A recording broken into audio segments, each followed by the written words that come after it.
So this month, the verse we're going to be talking about is verse 22 of Uḷḷadu Nāṛpadu.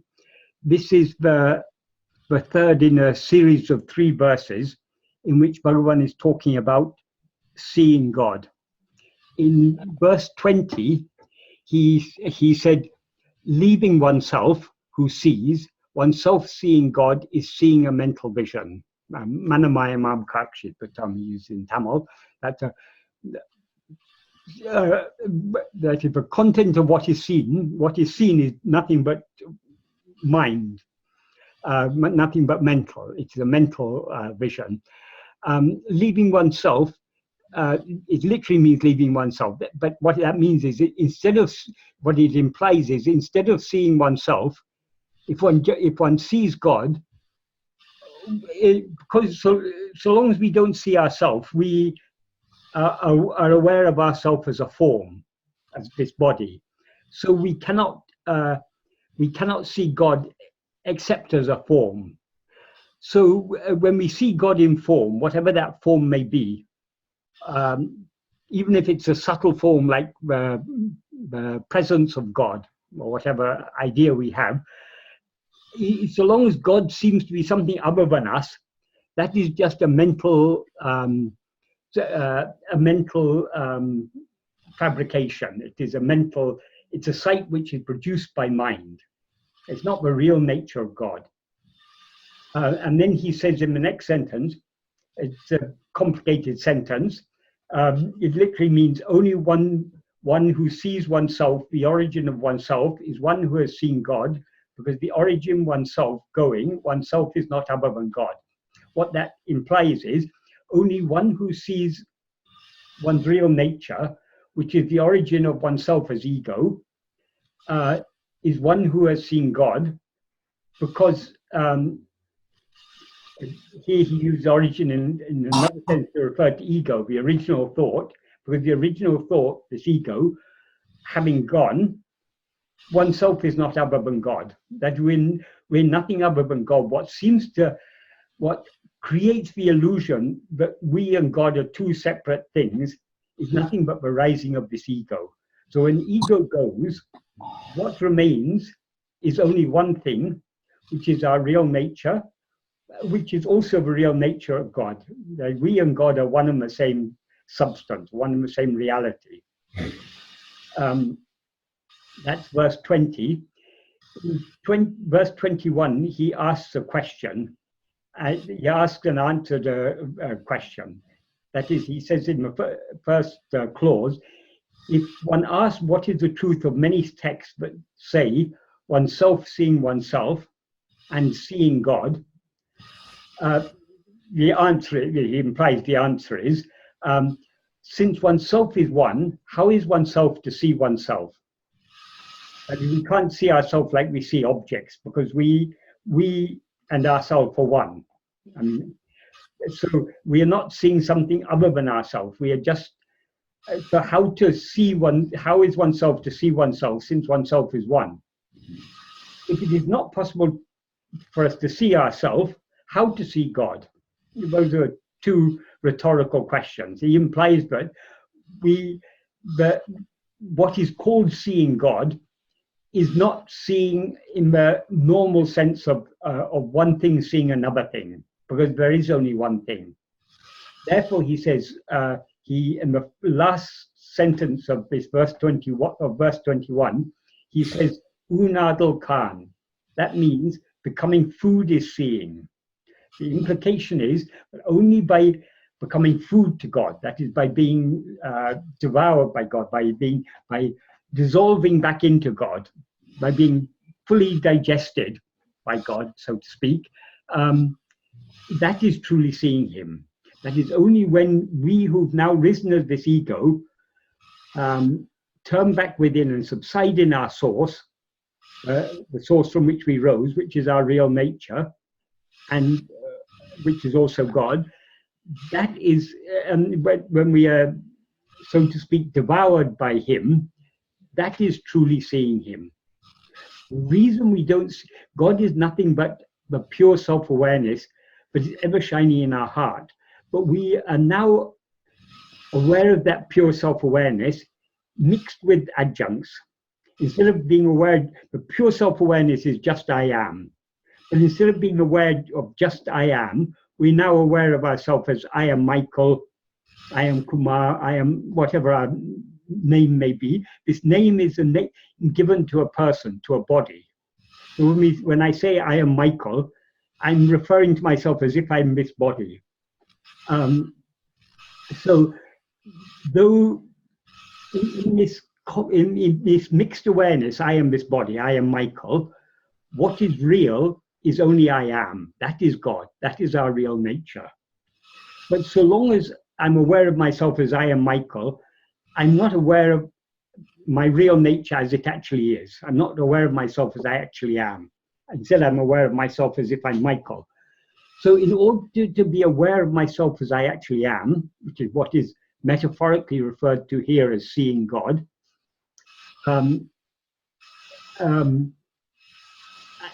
that is possible only if I cease being aware of myself as Michael. In other words, who is it who says I am Michael? It is ego. It's not my real nature. I am the pure self-awareness is never aware of itself as anything other than pure self-awareness. But when we rise as ego, we become aware of ourselves as I am this person, I am this body. So that ego has to dissolve, has to be devoured.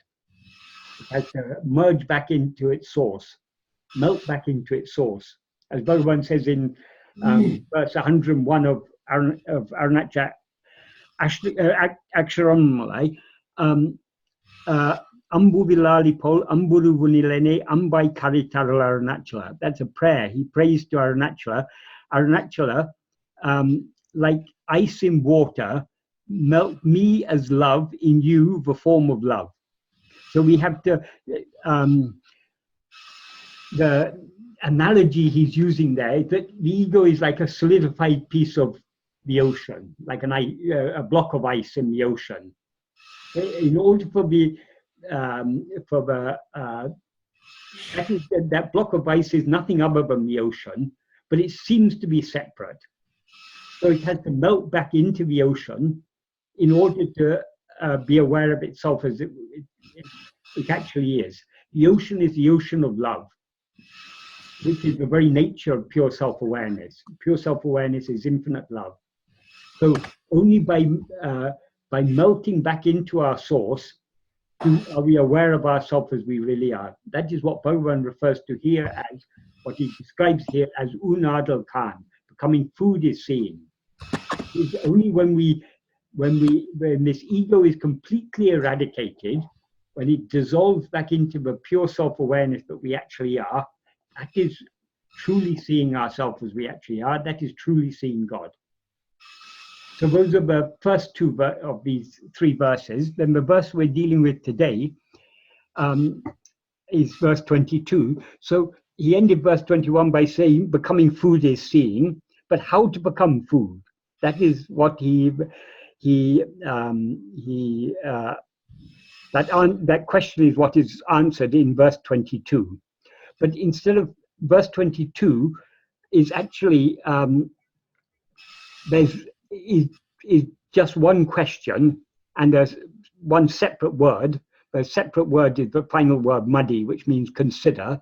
The whole of the rest of the verse is a question, but it's a rhetorical question. The question he asks is, it's a little bit of complex sentence.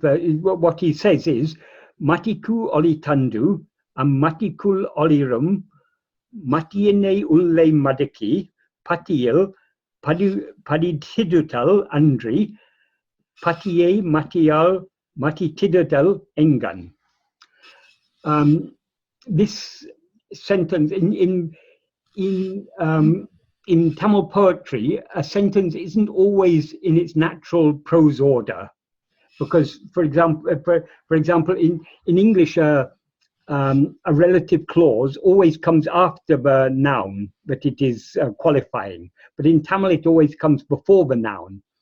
So matikkuḷi tandu a-m-matikkuḻ oḻirum is a relative clause. It refers to patiyil, but instead of coming immediately before patiyil, there are some other words, matiyiṉai, uḻḷē, maḍakkī, turning the mind within, comes before it because of in order to fit the poetic meter. So what it actually, the sentence actually, if it's in the natural prose order, would mean matikkuḷi tandu a-m-matikkuḻ oḻirum patiyil, matiyiṉai, uḻḷē, maḍakki, padittiḍudal aṉṭṛi, patiyai, matiyāl, madittiḍudal eṅṅaṉ. What that means is, well, it's easiest to start with the main clause. The main clause is the final clause. Patiyai, matiyāl, madittiḍudal eṅṅaṉ. Eṅṅaṉ means how. Matittiḍudal means measuring, fathoming. It implies knowing, but literally we can take about possibly the closest term we can say is fathoming. Matiyāl, by the mind. Patiyai, two key words that he uses in this verse are mati and pati. Mati, in this context, means mind. It can also mean intellect.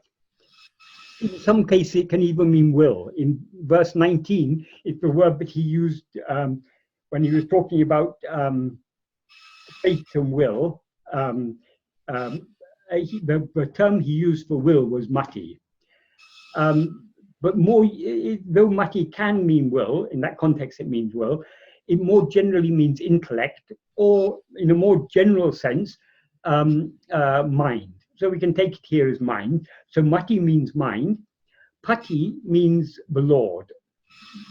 It refers to God. So this main question is patiyai, matiyāl, madittiḍudal eṅṅaṉ. How to fathom God by the mind? That's the main question. But before it comes a clause which ends with the word aṉḍṛi, which means accept. So how to see God by the mind, except, and then the rest of it is except by what? Patiyil, matiyiṉai, uḻḷē, maḍakki, padittiḍudal. Patiyil means in God. Padittiḍudal means immersing or fixing. So except by fixing the mind in God, how is it possible? How to fathom God by the mind? But how do we fix the mind in God? That is what he says in the clause within this. That's an adverbial clause. Matiyiṉai, uḻḷē, maḍakki. That means matiyiṉai, the accusative case form of mind. Uḻḷē means within. Maḍakki, we can take it as turning, but a little bit more literally, it means bending or folding. Like if we bring our hand to our shoulder, our elbow is being bent, is being folded. Or if we fold a piece of cloth, that is maḍakki. But what he means here by folding the mind within is turning back within. So with this, the sentence becomes, except by turning the mind back within and completely immersing it in God, how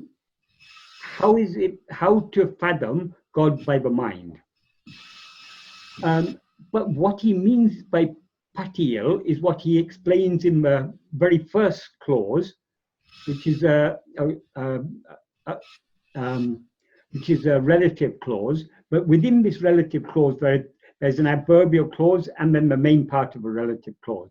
Yeah, the main part of a relative clause is a-m-matikkuḻ oḻirum, that means which shines within the mind. That is the Lord, God, who shines within the mind.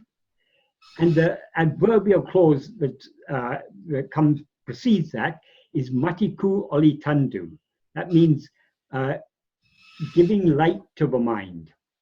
So the whole clause, the whole sentence means, except by turning the mind back within, completely immersing it in God, who shines within that mind, giving light to the mind, how to fathom God by the mind.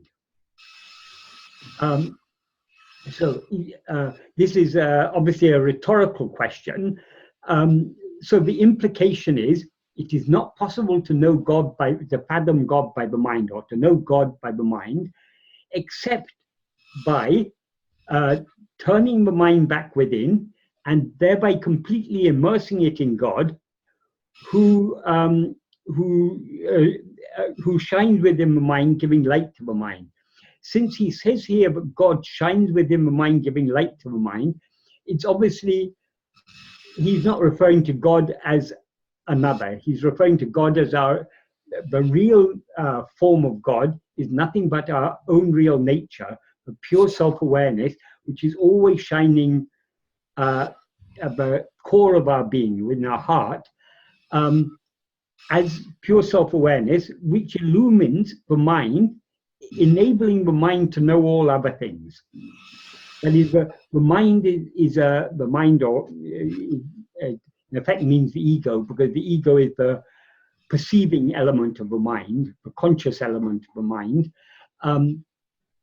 So the ego or mind, in this sense, it seems to be a form of awareness because it's aware of things other than itself, and it's also aware of itself as ego. But from where does it get that light? Light here means awareness. That awareness, the source of the awareness, is mind has no awareness of its own, because if the awareness which illumines the mind were actually belong to the mind, it would be constant. But the mind is illumined only in waking and dream, not in sleep. So the mind is not real awareness. It is what is called chidabhasa. Chidabhasa means a semblance of awareness, or can also mean reflection of awareness. Because when we look in a mirror and see our face, we're seeing a reflection. That reflection is a likeness of ourselves. So a bhasa means likeness or a semblance. So the mind is not real awareness, but just a semblance of awareness. An analogy that is sometimes given is that the light of the mind by which we are aware of this world is like the light of the moon. The moon has no light of its own. The light that seems to be emitted by the moon is actually just a reflection of the light of the sun. So the original source of the light that is reflected off the moon is only the sun. Likewise, the original light that illumines the mind and makes the mind seem to shine as a form of awareness, the original light is the pure self-awareness. That's our real nature, which is what Bhagavan refers to here as pati. So he says, pati, the Lord or God, who shines within the mind, giving light to the mind. The mind has no inherent light of its own, no inherent awareness of its own. The awareness by which the mind is aware of the world is a borrowed awareness. It's borrowed from our real nature, which is pure self-awareness. But pure self-awareness is never aware of phenomena, whereas the mind is aware of phenomena. That's the difference between the pure awareness and this semblance of awareness, this chittabhasa called mind or ego. In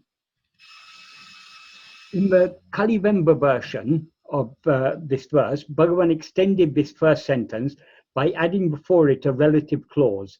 That relative clause is eveum carnum, which means which sees everything.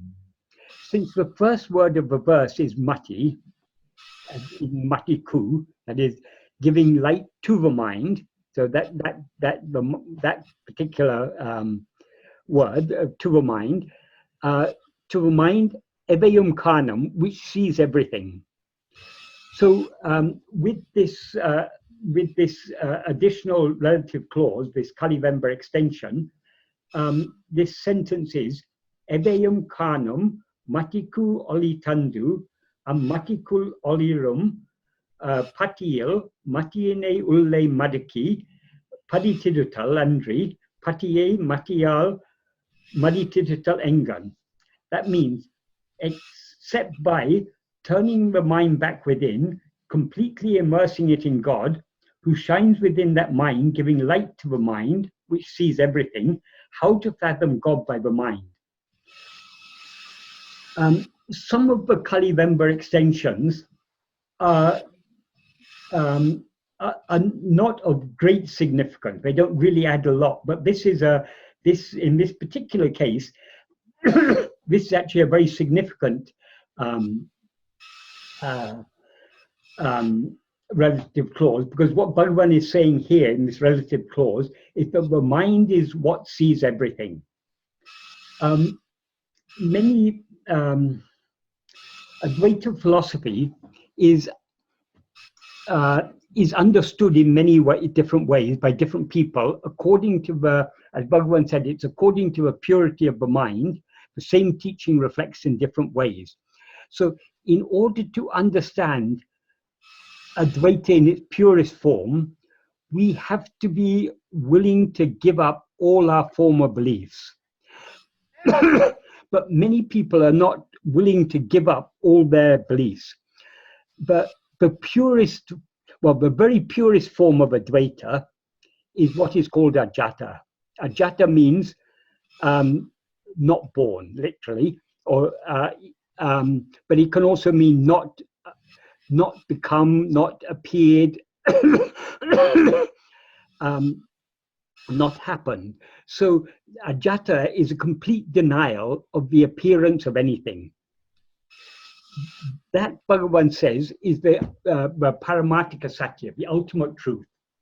But that is not, being told that is, well, it's useful to know it, just so for our understanding, but it's not of practical value, because we are now faced with a problem. We are now aware of ourselves as this person, and as this person, we see all this multiplicity. So Advaita means not two-ness. So our experience seems to be contrary to Advaita, because Advaita says there are not two, but our experience is there are multiple phenomena. We're aware of so many things. So Advaita has to explain how all this multiplicity, if it is true that there is not two things, there is only one thing, there's no two-ness, no duality at all, how to explain the appearance of duality, of all this multiplicity. Advaita has to account for that. Ajata doesn't account for it. Ajata simply denies that there is any multiplicity has ever appeared at all. That is the final experience according to Bhagavan. But so long as we rise as ego, we see all this multiplicity, and therefore it needs to be explained. So in order to explain this, the deepest and most radical explanation of it is what is called Drishti Shrishti Vada, which is what Bhagavan teaches in Uḷḷadu Nāṛpadu, Nāṇya, and elsewhere.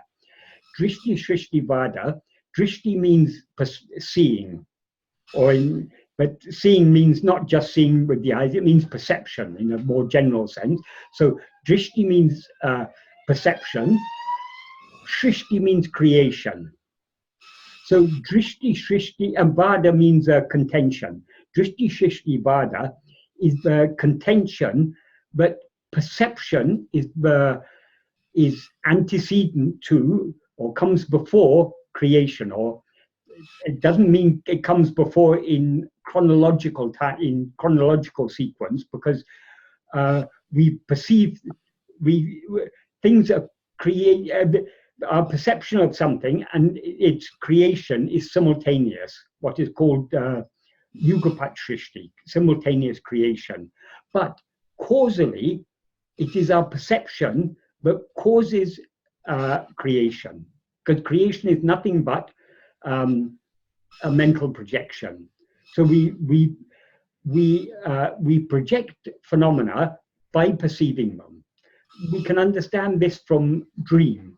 In a dream, as soon as we begin to dream, we're aware of ourself as a body, and through the five senses of that body, we're aware of an external world.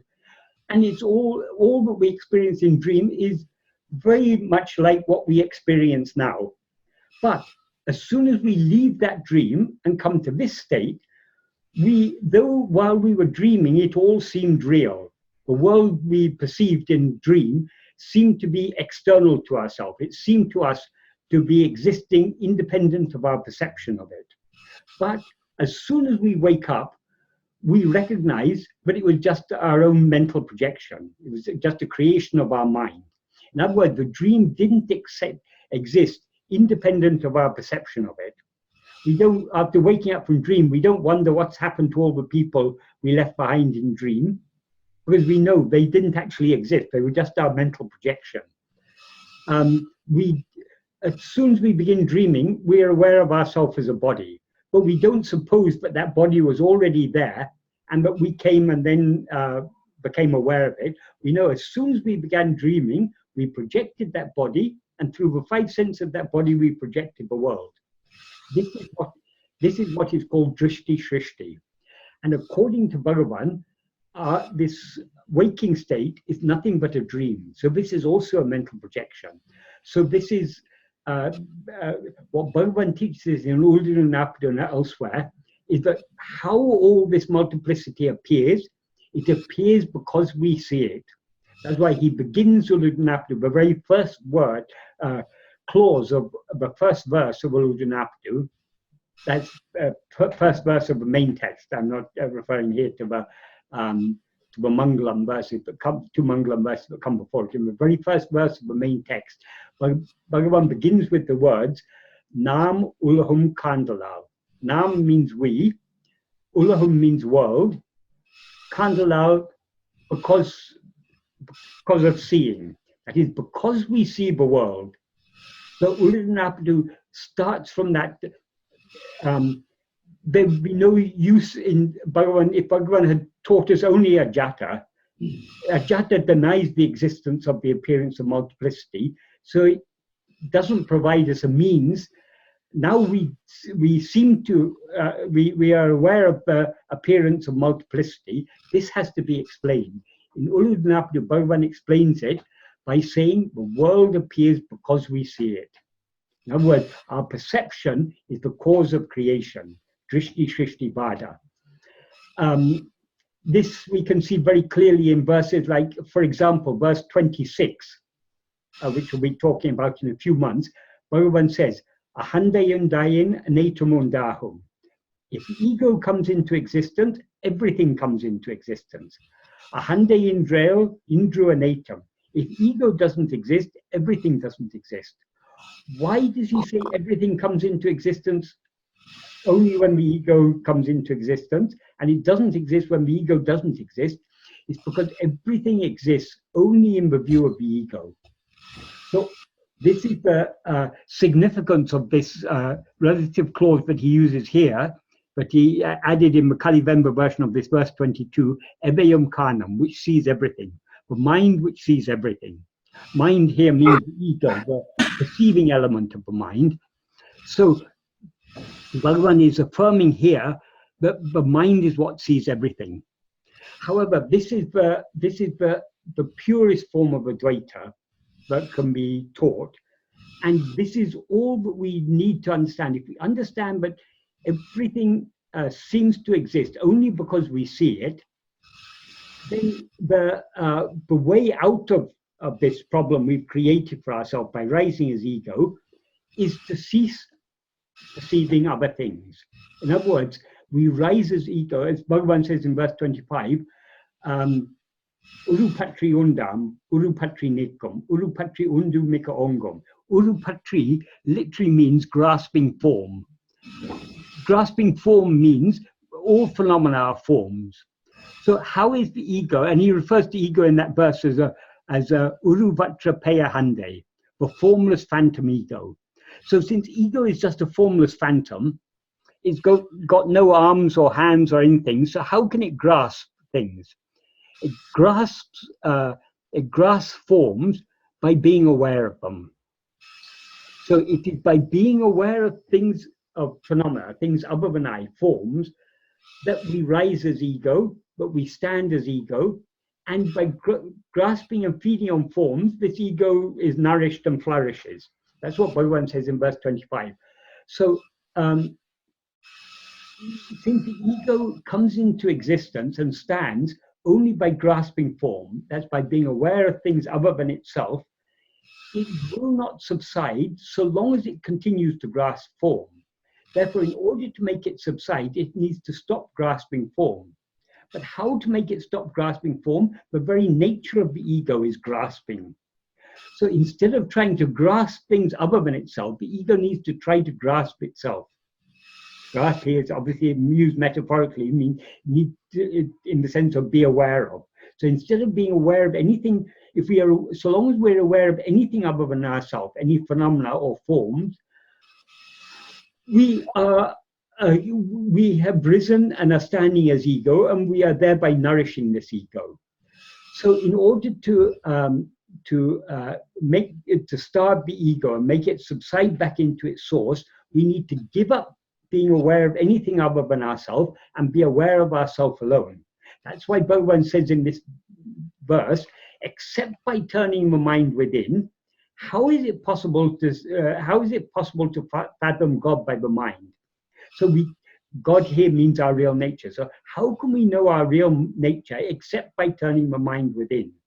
That's a rhetorical question that means we cannot know our real nature. We cannot know God except by turning our mind back within.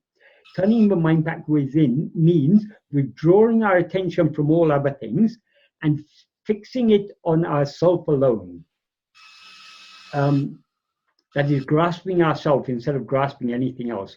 So long as we have the slightest awareness of anything other than ourselves, the ego is sustained, is kept alive. But when we cease being aware of anything else by being aware only of ourselves, then ego dissolves back into its source. Because when we're aware of our only of ourselves, that is pure self-awareness, which is our real nature. And the ego is what? It's nothing but it's nothing but an impure form of self-awareness. It's an awareness of ourself as something other than what we actually are. An awareness of ourself as this body. That is not pure self-awareness, but adjunct mixed awareness. But if we are aware, if we turn our attention back within, so we're aware only of ourselves, that is pure awareness. And in that pure awareness, ego will be dissolved forever. That is what he said in the previous verse, uḷḷadu Nāṛpadu, becoming food is seeing. So long as we see anything other than ourselves, we cannot see ourselves as we actually are. When we give up seeing anything else and by trying to see ourselves alone, we get swallowed by ourself, by our real nature, and we remain as the pure self-awareness that we actually are. So this Drishti Shrishti Vada that Bhagavan taught us, it's very, very simple. It's a very, very simple explanation. Everything else appears because we see it, for no other reason. Stop seeing it and it doesn't exist. Doesn't even seem to exist. So this is the purest form of Advaita. But not everyone is willing to accept this, because when we think of this Drishti Shrishti Vada, there are certain implications of which for many people are not very palatable. when we dream, we seem to be, so long as we're dreaming, there seem to be many other people. We see so many other people in our dream, and so long as we're dreaming, they all seem to be, in our view, they seem to be aware of the world, of that dream world, just as we are. But as soon as we wake up, we understand that those people were just our own mental projection, our own mental fabrication. They didn't actually exist. There wasn't anyone else who saw our dream. We alone saw the dream. So we in a dream, though there seem to be many people perceiving the world, there's only one actual perceiver. That is ourself, the one who is dreaming that dream. So the dreamer is the sole perceiver in a dream. Likewise, according to Drishti, if our present state is just a dream, there is only one perceiver. So long as we look outside, we see many people, and those people seem to be just like us, because we, this ego, the perceiver, mistake ourselves to be a person. We therefore mistake all people to be egos, perceivers, just like us. So long as we are experiencing a dream, all the people in that dream seem to be aware of the dream world just as we are. Just like now, it seems to us there are so many people here. I'm sitting here talking, you're there in Houston, and you're sitting among a group of people. It seems to you that all the other people are aware. But according to Drishti Shrishti Vada, there is only one perceiver of all this. That is the one who is aware of all this. That alone is the one ego perceiving everything else. This is what is called eka-jiva vada. That is the contention that there's only one jiva, one ego, one perceiver. This is Drishti Shrishti Vada logically entails eka-jiva vada. That is, if nothing exists apart, independent of our perception of it, as in dream, then there can only be one perceiver. There can't be many perceivers. That's why Bhagavan says in verse 26, for example, if ego comes into existence, everything comes into existence. So when we dream, none of the people we see in a dream are real. Even the person we seem to be in the dream is not real. While dreaming, we seem to be a person. And there seem to be many other people. But not only are all those other people unreal, even the person we perceive ourselves to be in a dream is also not real. So this is the Drishti Shrishti Vada logically entails this eka-jiva vada. There's only one perceiver, only one ego is saying all this. That's why he says it. That's why this relative clause is so significant. Ebeyum kanam, which sees everything.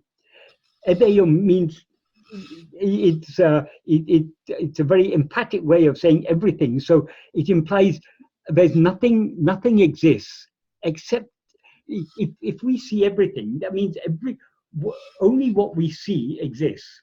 There are no other things, but things other than what we perceive. So it's though it seems a very simple and innocuous clause, the mind which sees everything. See here again, it's used in a it doesn't literally mean seeing by our eyes, it means perceiving.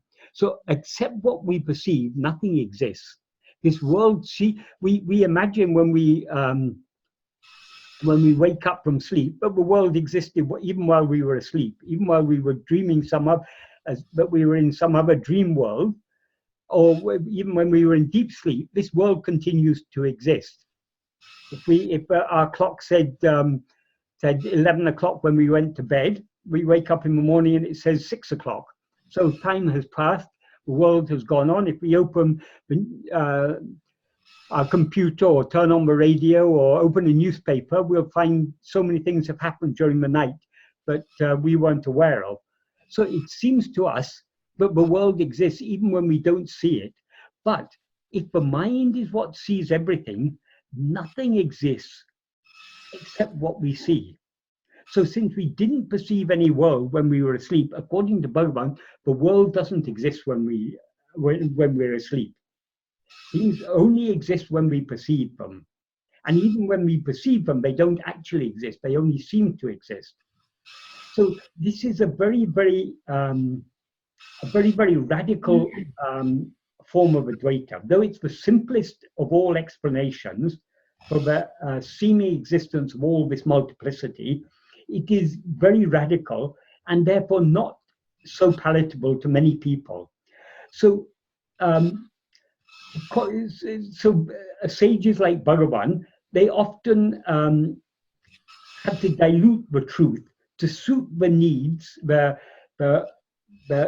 understanding capacity of different people. Why many people are not able to understand this? It's not intellectually challenging. It's not a complex theory. Drishti Shrishti Vajra is actually the simplest possible explanation for the appearance of multiplicity. Even a child can understand it. I mean, conceptually, it's extremely simple. It doesn't require a genius to understand this. But what makes it so difficult for people to understand it is the lack of willingness.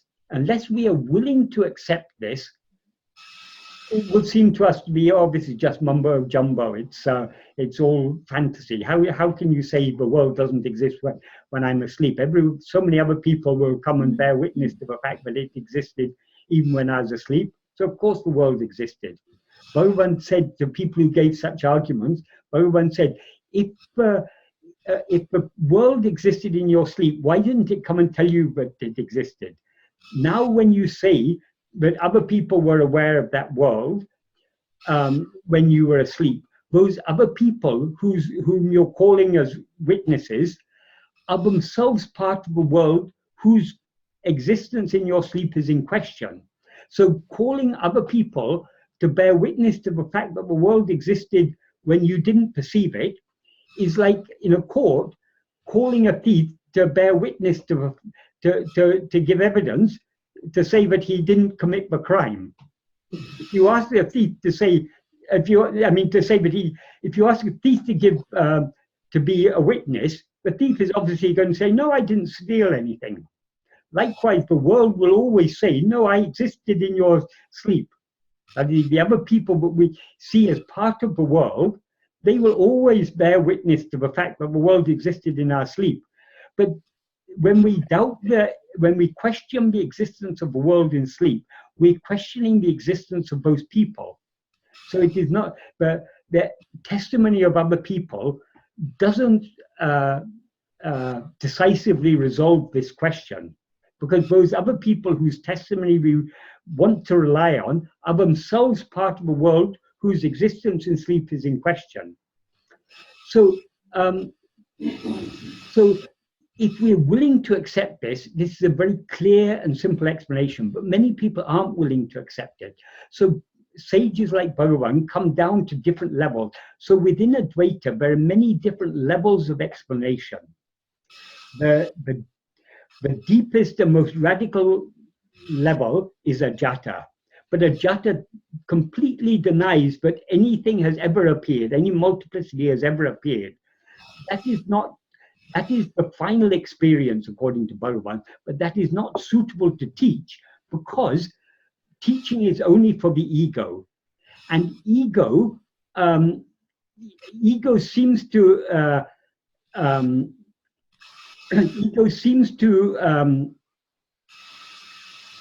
teaching is only for ego, and ego is always aware of multiplicity.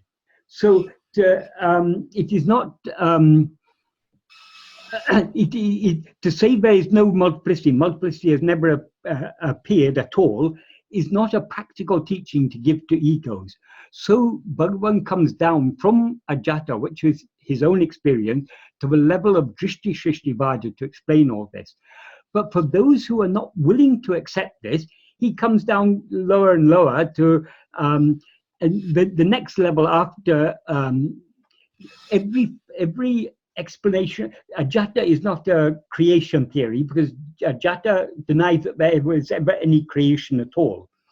But among creation theories, all theories fall into one of two categories: either Drishti Shrishti Vada, which is the simplest, but nothing exists except independent of our perception of it, or all other theories of creation are Shrishti Drishti Vada. Shrishti means creation. Creation comes before Drishti, according to Shrishti Drishti Vada. That is, any theory of creation that says that creation is independent of our perception of it is Shrishti Drishti Vada. So all types of religious creation stories, whether in the Bible, the Genesis, or in every religion, they have their own stories about how the world was created. In Hinduism, there are many different stories to suit the tastes of many different people. Once someone asked Bhagavan, why are so many creation theories of creation taught in the Vedas and other Hindu scriptures? Which one is correct? Bhagavan said, creation is unreal.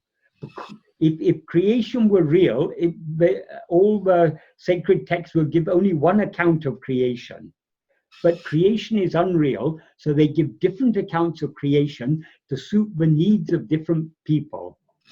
So all the religious theories of creation, all the scientific theories of creation, like the most popular one nowadays is this Big Bang theory. But so many billions of years ago,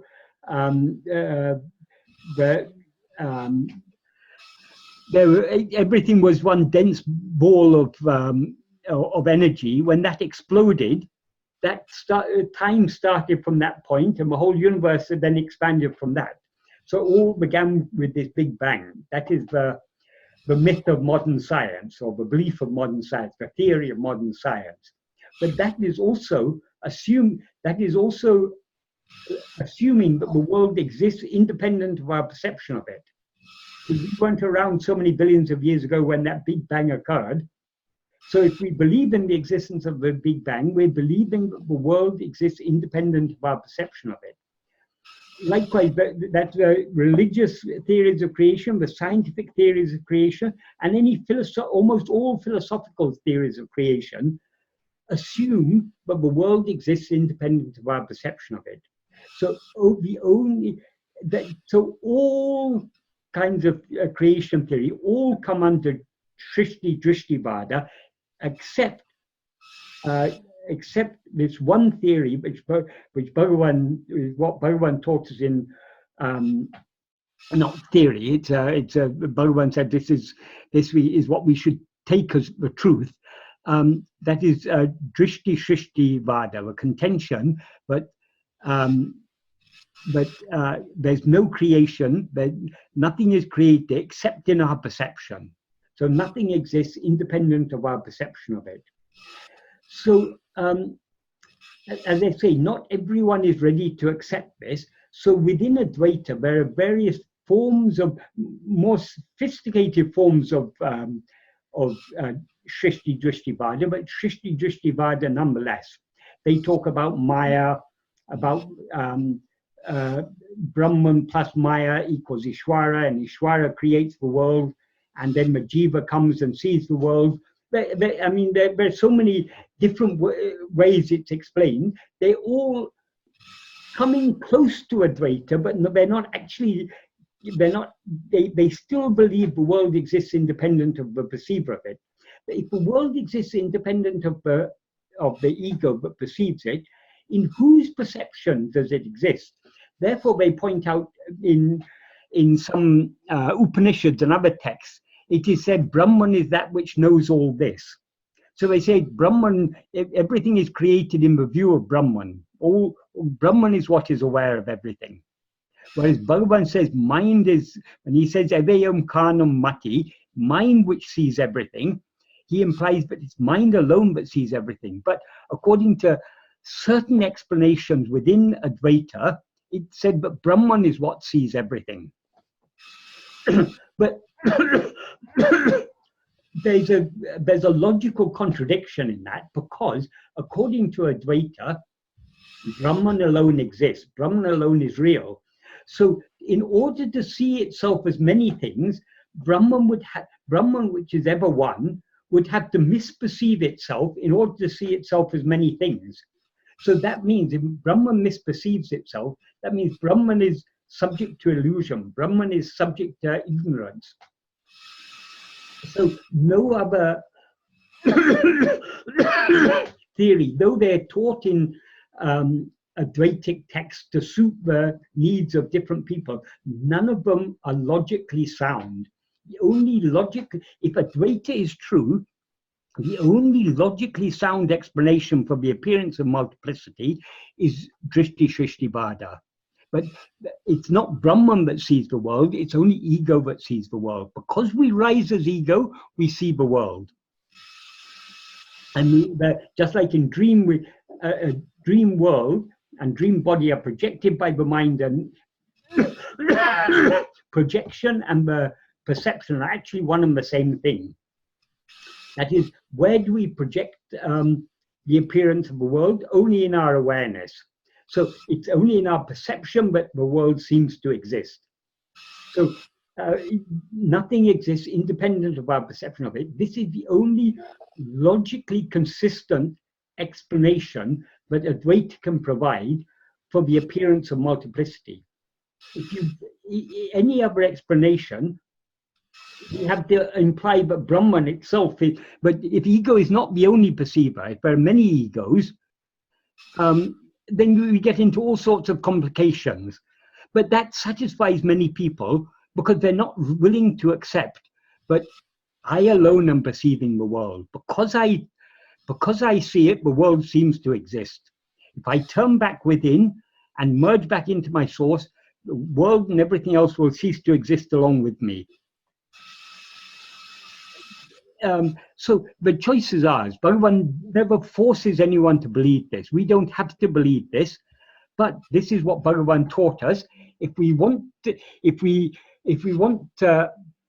go deep into his teaching, we need to be ready to accept Drishti Shrishti Vada, the fact that nothing exists independent of our perception of it, and the logical and what this logically entails, which is Ekajiva Vada, the fact that there's only one ego, one perceiver of all this.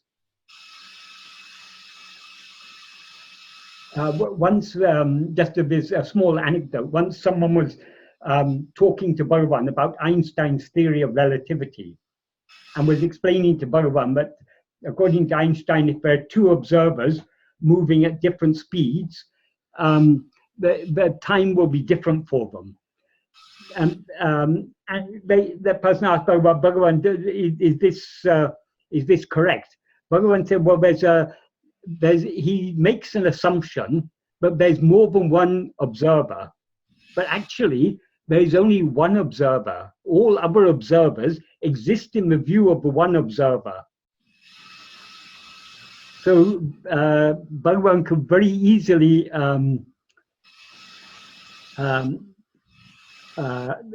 point out the dubious assumptions that even the most advanced scientific theories are based upon. So in fact, the whole of science is based upon the assumption that the world exists independent of our perception of it. If the whole world is a dream, science becomes meaningless. Okay, science can provide us with all sorts of comforts and conveniences, but if this is all a dream, those comforts and conveniences and all the theories of science, they're all part and parcel of the dream. Once when Bhagavan was asked about the theory of evolution, Darwin's theory of evolution, Bhagavan said, it is like in a dream, you see a beautiful building and you begin to make inquiries to find out who built this building, how many builders were involved, who was the architect, who financed it. If you try to, you can go on and on making all sorts of research, but if it's a dream, none of that is true. What created that building what built that building is nothing but our perception of it.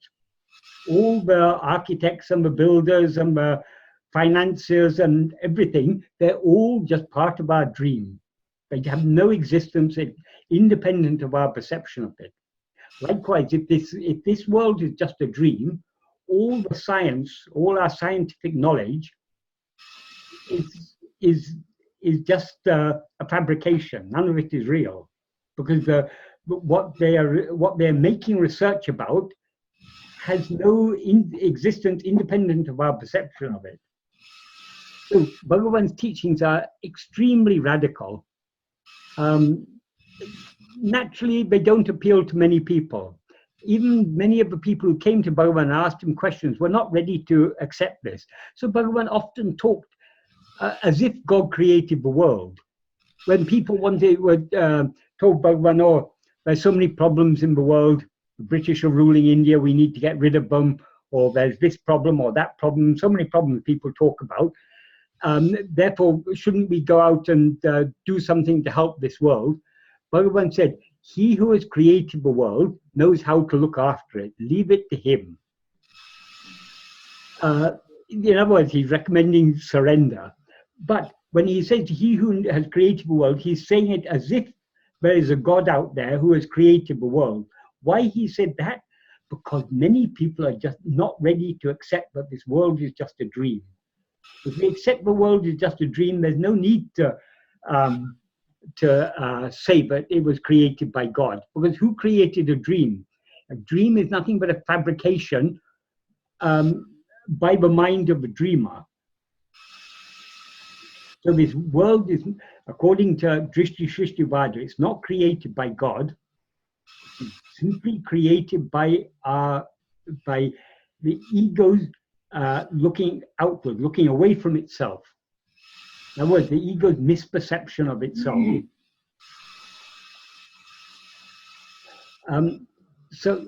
There's one other thing.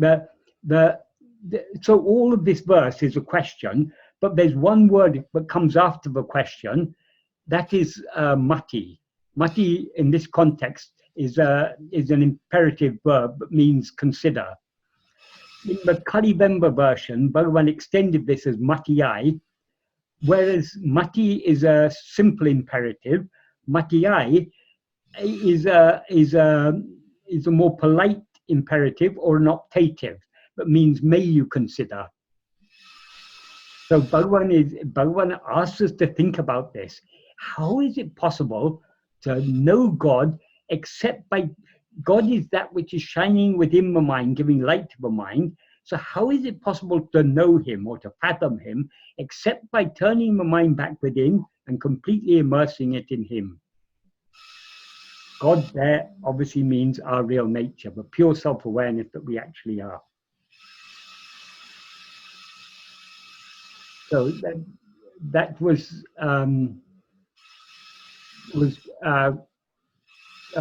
quite a long explanation for a very simple verse, but there's a lot of very, very deep implication in this, which is why I talked about it for a little longer. So if any of you like to ask any questions now. Yeah, thank you, Michael. I think it's similar to the first Mangalam verse, right? Uḻḷē, uḻḷadu, uḷḷē, uḻḷal. So thereafter he says. Sorry, I'm not hearing you very clearly.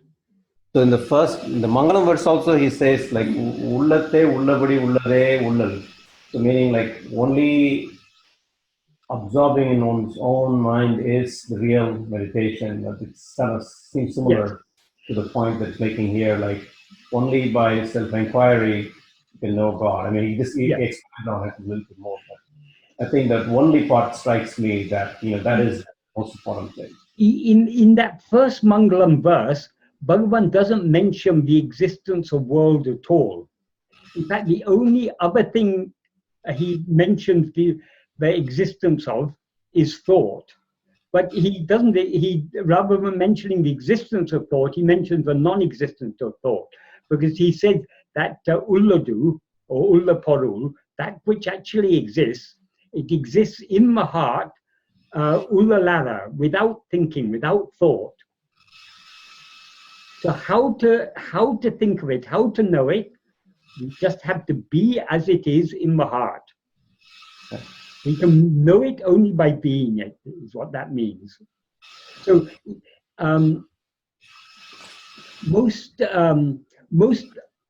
one thing Sadhu pointed out about this first Mangalam verse, almost all arguments that are given for the existence of God begin with the world. They say because there's a world, therefore it must have been created by something, and therefore they, in one way or another, taking the world, taking what is perceived as the starting point, they argue for the existence of God. In different philosophers have come up with so many different arguments for the existence of God. But in the first Mangalam verse, Bhagavan, he doesn't even mention God, but he mentioned, he gives an argument for what is God, but the ultimate reality.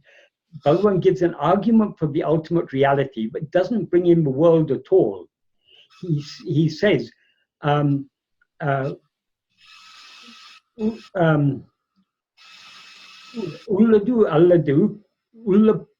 uڵḷadu. Could there be an uḻḷadu? Ulla means what exists. Unabu means awareness. Could there be an existing awareness if there were not that which exists? So the very fact that we're aware shows that there is something that exists. There is some ultimate reality. So we don't need to consider the existence of the world in order to arrive at the conclusion that there is something that is ultimately real. Because we couldn't be aware, if we didn't actually exist, we couldn't be aware of anything. All other things, everything that we are aware of may not be real, because it could be just our own mental projection. So whatever is perceived is not necessarily real. But the perceiver of it, though not real as such, must have an element of reality in it, because if there wasn't a real awareness, how could there be? How could we be aware of anything? So, whereas everything else could be just a mental fabrication, the awareness by which everything is known must have an element of reality in it. The awareness by which everything is known is the ego. That's what Bhagavan says, evayam kānam, which sees everything. So that is ego. But in this ego, there is an element of reality. Ego is only a semblance of awareness, but there couldn't be a semblance of awareness if there wasn't an original awareness. The moon is not actually emitting light. There's no light coming from the moon. But nevertheless, it seems to us that the moon is emitting light. How the moon seems to emit light? Because there is an actual source of light which is reflected off the moon. So the seeming awareness that is now aware of all this wouldn't be illumined if there wasn't a real light to illuminate. That real light is our true nature. Light here means awareness. If there wasn't a real awareness, there couldn't be this awareness that appears and disappears. It's awareness that appears and disappears is the mind. It appears along with phenomena, it disappears along with phenomena. It appears in waking and dream, disappears in sleep. So this is obviously not the real awareness, but there must be some underlying awareness. That underlying awareness is our real nature, because even when we're aware both of the appearance of phenomena in waking and dream and the disappearance of phenomena in sleep. So if we couldn't be aware, but we have been in a state in which we were not aware of any phenomena if we weren't aware. So there is an underlying real awareness The ego is not real awareness because it appears and disappears, but underlying it, there's a real awareness. So we don't even need to bring in the world in order to prove the existence of God, if we accept that God is nothing but pure awareness. So in the first Mangalam verse, Bhagavan doesn't mention the world at all. But in the first verse of the main text, he does mention the world. Nam oļirum kāndalal, because we see the world. Why he mentions the world there? Because in our view, there seems to be all this multiplicity. So if Advaita is true, it must be able to explain the appearance of multiplicity. Multiplicity cannot be true, because if multiplicity were true, then Advaita would be untrue. Duality would be of a truth. But if Advaita is true, it must give an explanation for the appearance of multiplicity, the appearance of duality. That's the only logically sound and the very simplest and most radical explanation that can be given is Drishti Shrishti Vada. The world appears because we see it. That's why Bhagavan begins the main text of Uḷḷadu Nāṛpadu with the words, Nam oļirum kāndalal, because we see the world. And he explained to Muruganar that these words are there to indicate that he's taking the standpoint of what is called Vivartavada. Vivartavada is essentially, it's the same as Drishti Shrishti Vada. Vivarta means illusion or false appearance. So the contention that everything is just a false appearance. Not only everything that is perceived is a false appearance, but the perceiver of it, namely the ego, is also a false appearance. So Vivartavada is another way of describing Drishti Shrishti Vada. According to Drishti Shrishti Vada, nothing exists independent of our perception of it. Therefore, we see a world as if it's existing. If the world doesn't exist independent of our perception of it, that means its seeming existence is just an illusion. That is Vivartavada. So Vivartavada and Drishti Shrishti Vada are two ways of describing the same contention. And as I said earlier, it's also called simultaneous creation, Yugapat Shrishti, because the world is created by our perceiving it, so our perception of it and its creation are simultaneous. In time, they're simultaneously, but in causal sequence, the perception precedes the creation. It's a case of simultaneous causation. Sometimes a cause and its effect can happen at the same time. For example, if you've got a stationary billiard ball and you hit another billiard ball, the moving billiard ball, as soon as it touches the stationary billiard ball, it causes the stationary billiard ball to move. The cause for the moving of the stationary billiard ball is the collision. The collision is the cause. The moving of the stationary billiard ball is the effect. They occur simultaneously. But so in chronological sequence, they're simultaneous. But in causal sequence, it's the collision that causes the moving of the stationary billiard ball. We can't say this moving of the stationary billiard ball caused the collision. That would have no meaning. So in terms of causal sequence, the collision is antecedent to the transfer of momentum.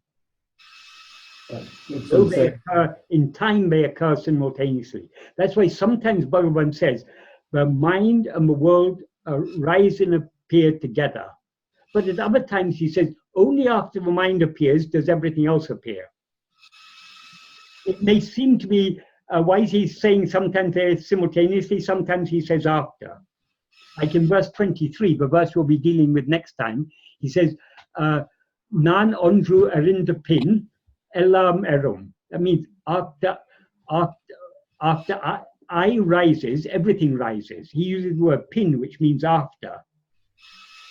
But he's not meaning but one thing happens and then after some time the other thing happens. They happen simultaneously, but the cause for the appearance of everything else is the rising of this one I, the ego, this one thing called I, namely ego.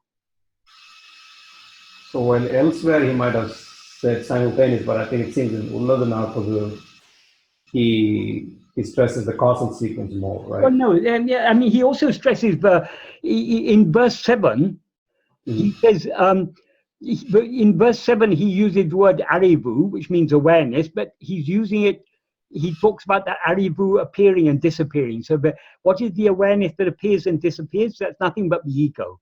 He says, though the world and that arivu, that awareness, rise and subside together, it is by the arivu that the world shines.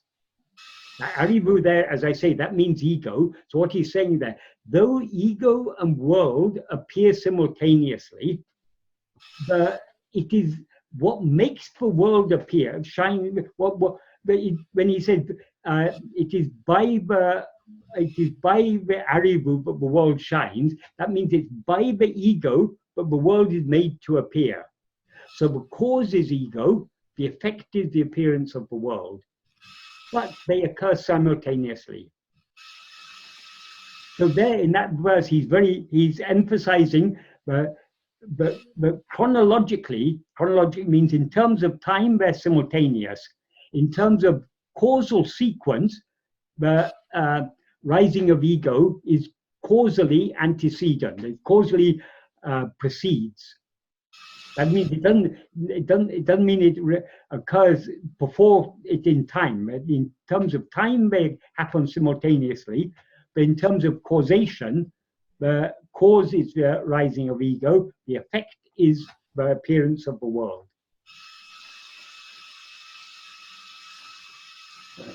Is that distinction clear? Am I making myself clear when I talk about the chronological sequence and the causal sequence? Right. So you're saying I comes first and then everything else, right? Yes. Yeah. Perception comes first. I is the cause. The phenomena. There can be nothing can be perceived without the perceiver. So the perceiver, in the case of a dream, the dreamer is the cause. The dream is the effect. So the dreamer and the dream appear simultaneously. Just like the collision is the cause for the transfer of momentum from one billiard ball to another, or at least half of the momentum goes from one billiard ball to the other, or part of the momentum. But that transfer of momentum and the collision occur simultaneously. But which is the cause? The collision is the cause, the transfer of momentum is the effect. So that is a case of simultaneous causation. So what Bhagavan teaches, Yuga Srishti means the creation occurs simultaneously. Simultaneously with what? With the perception of it. In fact, where is the world created? Where does the world appear? It appears only in our perception. So the projection of the world and the perception of the world are one and the same thing. Though for analytical purposes we say projection and perception, the world is projected by our perceiving it.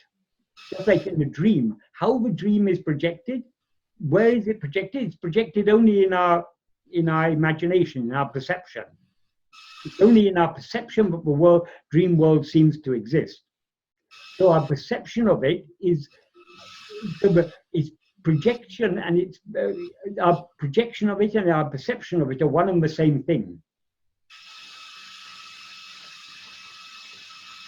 That is why they're said to be simultaneous. So, this is so profound.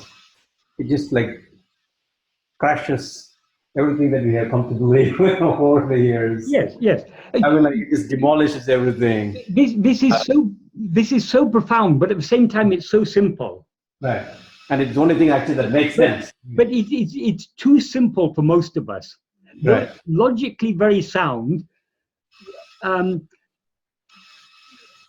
If you see philosophy, if you gather all the philosophy books in the world, from ancient times till now, Western philosophy, Eastern philosophy, Chinese philosophy, Indian philosophy, or bring all the philosophy together, African philosophy, bring all the philosophy together, there will be as many different views as there are philosophers. But why? It's not that some philosophers are more intelligent than other philosophers. Each philosopher believes what they want to believe, and they find arguments and evidence to support their belief. That's what philosophy is all about. But what Bhagavan comes and does, Bhagavan challenges all our beliefs. What is our most fundamental belief? The most fundamental of all our beliefs is, I am this person, I am Michael. Who is it who believes I believe so many things about the world, about God and everything, but who is it who believes all these things? I do. Who is this I? The I that says I am Michael. So the most fundamental belief of all is the belief I am Michael. Bhagavan challenges even that belief. And it's not just an ordinary belief. It's belief I am Michael. Michael is the name of this body.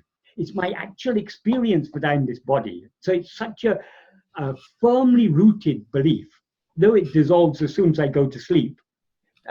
It's along the waking stages there. It's my actual experience. This body is I. I am sitting here. You are sitting there in Houston.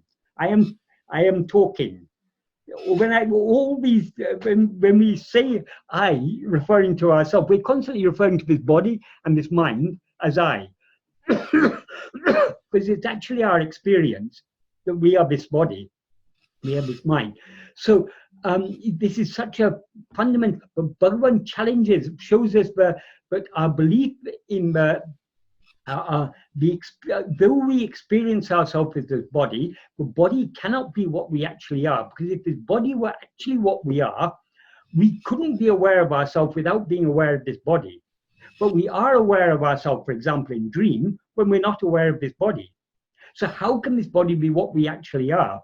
So logically, Bhagavan points out the logical fallacy in even our most fundamental belief. Even our most deeply rooted belief, Bhagavan shows there's a logical fallacy in it. So Bhagavan challenges all our beliefs. And if we want to understand Bhagavan correctly, we have to be willing to jettison all our beliefs. If we're not willing to give up all our beliefs, if we still want to believe that this world is real, that this world exists independent of my perception of it, then we will not be able to understand. We may like Advaita philosophy in a very general sense, but we're not ready to take on board all the logical implications. Only if we're ready to accept Drishti, Shrishti Vada and Vivartavada and Ekajiva Vada are we truly willing to accept Advaita philosophy. So long as we still want to believe the world that was created by God, the world exists even when I'm not seeing it, the world is perceived by Brahman, all these things, that it all comes, I mean, you can read Advaitic books, I mean, great commentaries on ancient texts, which argue like this, that the world exists in the view of Brahman. If the world exists in the view of Brahman, then it exists independent of our perception of it. And if it exists independent of our perception of it, then you've got more than one, you've got many things, you've got multiplicity, you've got duality. So the only true form of Advaita is Drishti, Shrishti, Vada. But because people aren't ready, and many people aren't ready to accept that, there are different levels of explanation, more diluted levels of explanation to suit those who are not yet ready to take the pill in its concentrated form. There are many diluted forms. The medicine is given in small homeopathic doses. until we're ready to take the full dose. I have one If we're question. willing to take the full dose, Uḷḷadu Nāṛpadu will appeal to us. If we're not willing to take the full dose, we will not be able to understand Uḷḷadu Nāṛpadu correctly. Go ahead, Ram. I have one question, Michael. The question I got is, these vasanas which are there, they seem to be, they come to the surface and we address that, and at times I feel that the vasanas have gone away and they return. So is there a definite end to all these vasanas is my question. Well, yes. Bhagavan says we shouldn't give, without even giving room to that doubt, we should persevere in self-investigation. Bhagavan says in the 10th paragraph of Nāṇya, these vasanas, what are these vasanas? Vasanas are not something that exist independent of ourselves. They are our own likes and dislikes. Because we believe that happiness comes from outside ourselves, we have desire for external things. We think if we have a better job, if we've got more money in the bank, if we've got a nicer house, if we've got a better car, if our family are more congenial to us, if we don't have this problem, if we don't have that problem, then we'll be happier. Because we believe our happiness is dependent on external circumstances, we have likes and dislikes, hopes and fears, desires and attachments. All these things come because of our wrong discrimination, but happiness comes from outside. Though we read what Bhagavan has taught us, that happiness comes only from within, we are not actually convinced. We may be convinced on the surface level of the mind. We may say, oh, yes, what Bhagavan says makes perfect sense. But in practice, we are not convinced, because if we were truly convinced that happiness comes only from within, why would we ever look outwards? Why would we ever not attend to ourselves? Why That's a deep vasana. Going outward? Well, the vasanas are what? The vasanas are our own likings. And why we have that liking? Because we are not yet convinced that the happiness lies only within us. Ultimately, what is the most fundamental desire that we all have? We all want to be happy. All other desires are just different forms of this basic desire to be happy. Not only desires, fears, hopes, aspirations, everything, we want to be happy. In order to be happy, we need to exist. Why we fear death? We fear death may be either we fear that death may be the end of our existence. If we don't exist, we can't be happy. Or we may fear that when we die, we may be born again, or we may go to hell, we don't know what's going to happen to us after we die. So we fear it because it seems to be a threat to our happiness. So ultimately, all desires, all fears, they're all based on the one fundamental desire, the desire to be happy. So our discrimination, where happiness comes from, that is fundamental. But though we've read Bhagavan's teaching, though we are on a conceptual level, we are convinced, on an intellectual level, we are convinced, we believe Bhagavan when he says happiness comes only from within, there's no happiness in any external things, but still our mind is going after the external things. That means our conviction is a very superficial conviction, it's not a deep conviction. So how do we deepen that conviction?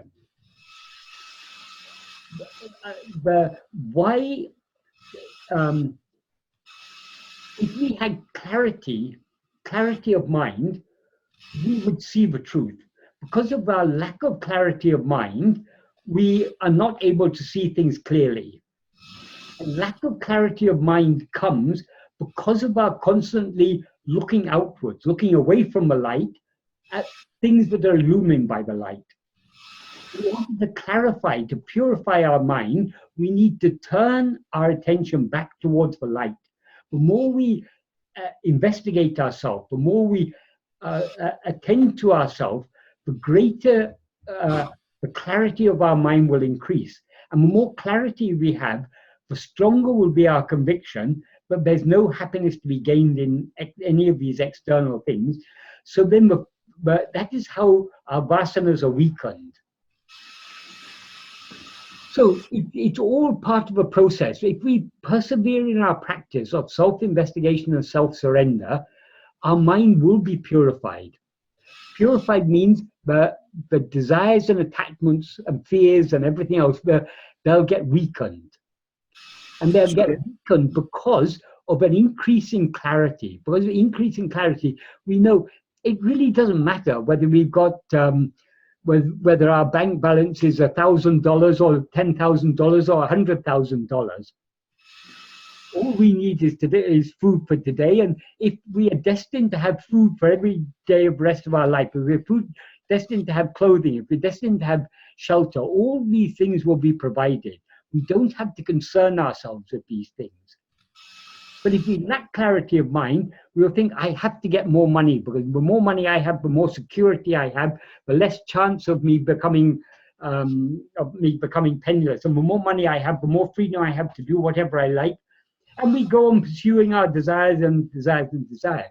But the more clarity we have, the more we understand, what does it matter? Even if I got $1 billion, how is that going to benefit me? One day in a few years' time, I'm going to die. I can't take my $1 billion with me.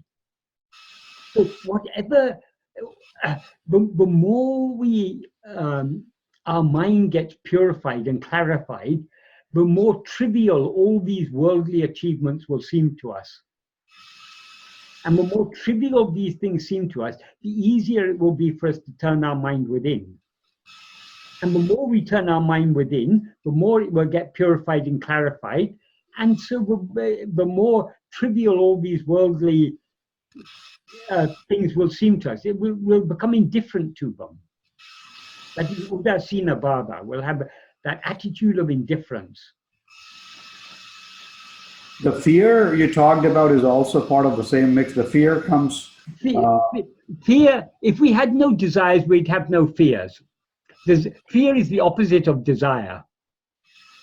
Because I think my happiness depends on having regular meals every day, enough clothing to keep myself warm in the winter, to have a roof over my head. I believe my happiness depends on all these things. I see homeless people in the street in the winter, and I think, oh, I couldn't live like that without a roof over my head. And so we fear to lose our money. We fear is because of desire. There are fears.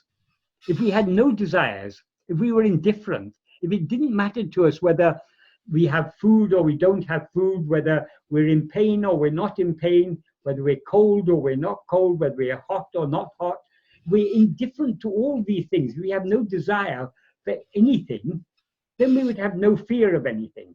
But so long as we have a desire, we have desires for things because we think our happiness depends on them. And so long as we have desire for something, the desire will always be accompanied by fear. Even if we're, for example, the richest man in the world, will still be fearing we're going to lose all our money, the stock market may go down, or our business interests may, instead of making a profit, they may make a loss. Or one day, the next minute, I could have a heart attack and then I'm separated from all my billions. So the fear will be there so long as there is desire. The happiest person is the person without desires. A truly fearless person is a person without desires. So long as we have desires, we cannot be truly happy, we cannot be truly fearless. And you said the security thoughts of security and such come from within. I have another angle to make, that the world's expectation on you seems to have an effect as well with regard to your desires. Some of them may not be your own desires, but an expectation from the people close to you. Okay, the world may expect many things of us. For example, our family expect us to provide enough money to pay the bills and to keep us in a nice home and everything. The world has expectations, but if we had no desires, the expectations of the world would mean nothing to us. If we were completely free of desires, it wouldn't matter to us. Let anyone expect anything of us. If we have no desires, we wouldn't even have a desire to satisfy people. Why we want to do what the world expects of us? Because we desire to satisfy your in-laws or your parents. We desire to be appreciated. We desire our friends and our family and others to appreciate us. They think he's a good person. He's doing so many good things for us. We desire that appreciation. If we were indifferent even to that appreciation, we would be indifferent to their expectations. So we can't. The cause of all our trouble lies within us as ego. We cannot blame anyone else for our troubles. If we had no desires, nothing would trouble us. If anything troubles us, it's because of we still have desires and attachments. And it's possible. We cannot be free of desires and attachments so long as we experience ourselves as ego. Because the very nature of ego is to be dissatisfied. Because our real nature is infinite happiness. As ego, we can never experience infinite happiness. We can at most experience partial happiness. And partial happiness cannot satisfy us. So desire and attachment is the very nature of ego. If we want to be free of all our desires, our attachments, our fears, everything, we have to get rid of the root of all these things, which is ego. So the Ram's question is, that be an point, right? So long as we are rising as ego, we can, to some extent, minimize our desires, our attachments, our fears by self-investigation and by self-surrender. We can minimize these things, but we can get rid of them entirely only when we get rid of ego.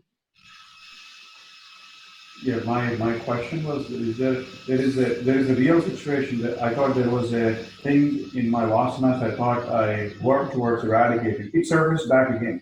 Mm-hmm. So I'm like, is there a definite end to this or not? But I think he has answered. There is no definite end to vasanas so long as you exist. So long as we rise as ego, we will have vasanas of one kind or another. We may be able to reduce the strength of our vasanas, but we cannot be free of vasanas entirely so long as we rise as ego. So the only way to be free of vasanas is to be free of the one whose vasanas they are. And that is the I am the body sense, or I am Ram sense. Yes, exactly. So whenever that comes, I have to another time, one more time, bring back saying to whom this is happening, right? Each time it happens, I need to bring it back. Yes. Who has desires? Who has fears? Who has likes? Who has dislikes? It is I. So I am the desires and fears, they are problems, but they're only secondary problems. The primary problem, the root of all problems is I, this ego. And this ego, what is this ego? It's nothing but a wrong awareness of myself. It's an awareness of myself as something other than what I actually am. Now I'm aware of myself as Michael, as this body, this mind, this person who's talking. This is not what I actually am.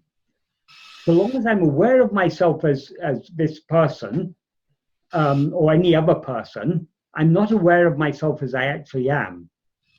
And as this person, I have my hopes and my aspirations and my fears and my all likes, dislikes, everything. So we have to go to the very root of the problem. This is what is so unique about Bhagavan's teachings. He has diagnosed what is the root cause. And he's done it in older texts. For example, in the older texts of Advaita, it said the problem is avidya, ignorance. In Buddhism, it said the problem is desire. But for whom is desire? For whom is ignorance? Who is it that is ignorant? Who is it that has desire?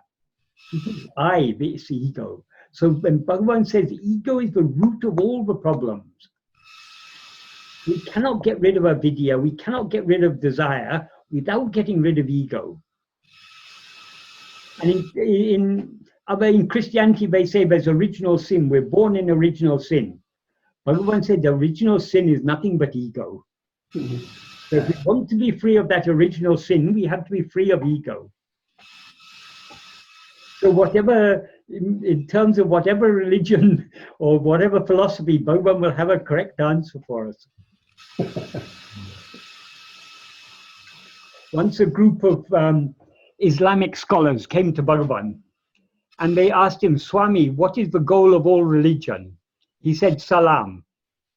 And then they said, Swami, what is the means to attain that goal? He said, Islam. He gave his own teachings in the language of their religion. Salam means peace. Islam means surrender. If we want to have peace, we have to surrender. And that's not just surrender everything else. We have to surrender ourselves. Surrender the I who is seeking peace. Because this I is the obstacle to peace. We cannot enjoy real peace so long as we rise as ego.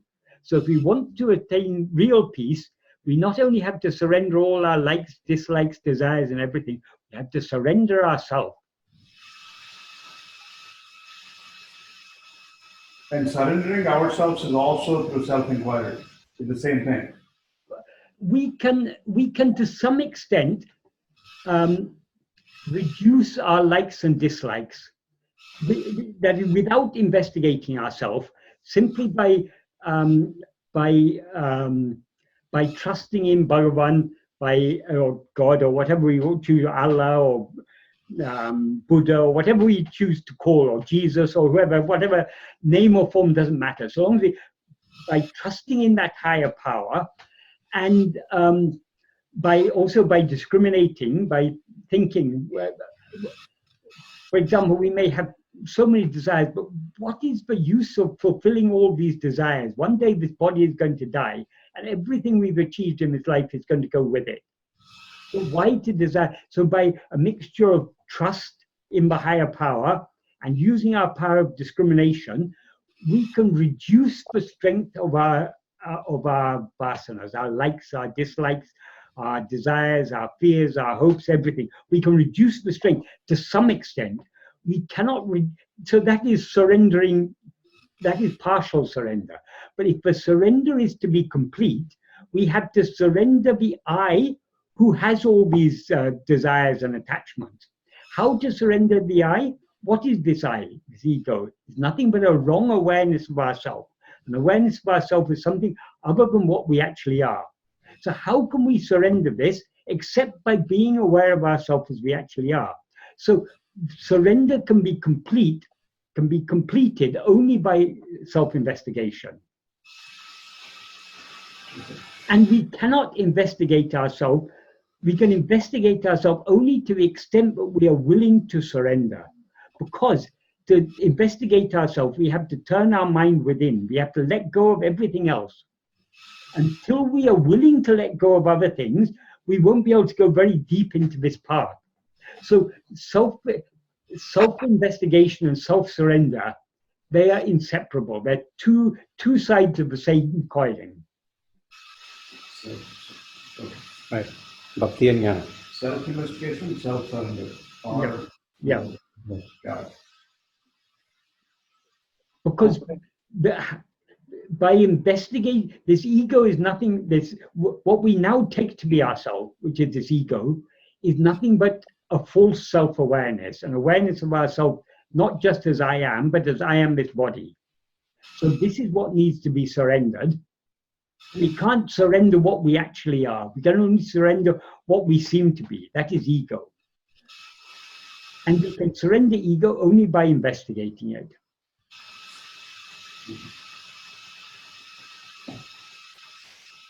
Okay. Well, thank you, Michael. It's another great session. Yes. Thank you. Happy Diwali. Oh, yes, yes. Do you want to just conclude with a couple of minutes of explaining the significance of Diwali for us before? Well, Bhagavan has Bhagavan explained the significance of Diwali. Deepa means light. Awali means a series of lights. The festival is called a series of lights because it's traditional to light oil lamps for the festival. And for the past, ever since gunpowder was invented by the Chinese and came to India, Diwali has also included fireworks and everything. So, but the significance of it, it's all connected with the story of Vishnu, Narayana, killing a demon called Narakasura. And the conquest of Narakasura is what is celebrated by Diwali. So the lights are lit to celebrate the conquest of destruction of this evil demon, Narakasura. That is the Puranic story, the mythological story behind it. Bhagavan explained the significance of this mythological story by saying Naraka is ego. Naraka Loka means, or Narakam is often used as a term for hell. So the Narakasura is the demon who rules over hell. So this Bhagavan said the Narakam, the hell, is this body, and the demon who rules over this body is ego. So killing this ego I think Vishnu killed Narakasura with his discus. That discus is Bhagavan says, the discus of jnana. So with the weapon of self-knowledge, of pure self-awareness, of awareness of ourselves as we actually are, we kill the ego, and the light that then shines forth, the light of pure self-awareness, that is Diwali.